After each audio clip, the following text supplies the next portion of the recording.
Est-ce que l'on peut, au bout de 51 films, changer ce que l'on est, ce qui nous constitue? Claude Lelouch va-t-il rassembler les foules et recruter de nouveaux aficionados avec son nouveau film Finalement?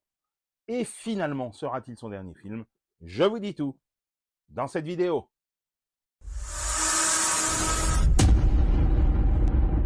Salut à tous, dans cette nouvelle vidéo, je vous parle de Finalement, le nouveau film de Claude Lelouch avec Cadmerade, Elsa Zilberstein, Michel Boujna et Barbara Pravi qui sort au cinéma ce 13 novembre. Après La vertu des impondérables et L'amour c'est mieux que la vie, qu'il avait vu respectivement se planter et tenter difficilement de renouveler un cinéma en perte de vitesse, le voici de retour aux affaires avec pour la première fois devant sa caméra Cadmerade. Et si Lelouch retrouve du mordant, c'est un film compliqué pour qui n'est pas habitué à l'univers lelouchien. Il ne va pas rallier de nouveaux spectateurs à sa cause avec ce film et il va sûrement encore se faire défoncer par ses détracteurs. S'il serait difficile de ne pas convenir que le film a pas mal de défauts, comme sa longueur, le ressassement des thématiques fétiches du réalisateur, le hasard, les coïncidences, la religion, l'amour,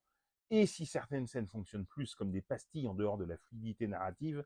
il y a aussi toujours cette poésie inimitable, ce sens de l'image incroyable, ces envolées musicales et de belles chansons qui épouse la forme magnifiquement, ainsi qu'un Cadmerade formidable qui semble comme un poisson dans l'eau dans cet univers et qu'on a rarement vu si démuni et si touchant.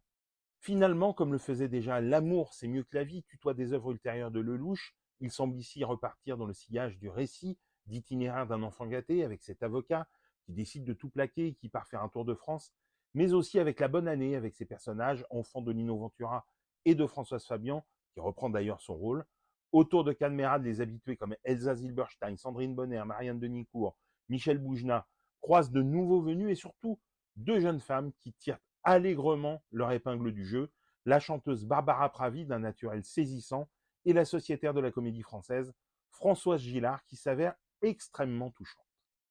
On l'a dit, tout ne fonctionne peut-être pas et le rythme sinusoïdal et l'ensemble foutra qui sont pour beaucoup, mais quand on est comme nous, totalement addict au monde que Claude Lelouch crée depuis plus de 60 ans, on se régale, on se laisse emporter dans les méandres d'un récit foisonnant, à la fois drôle et émouvant, et on a un petit frisson de joie quand on comprend que finalement n'est pas un point final, mais juste des points de suspension. Finalement, de Claude Lelouch sort au cinéma ce 13 novembre. Dites-moi en commentaire si vous l'avez vu et ce que vous en avez pensé, et sinon si cette vidéo vous a donné envie de le découvrir. Et pour des conseils ciné, séries, livres,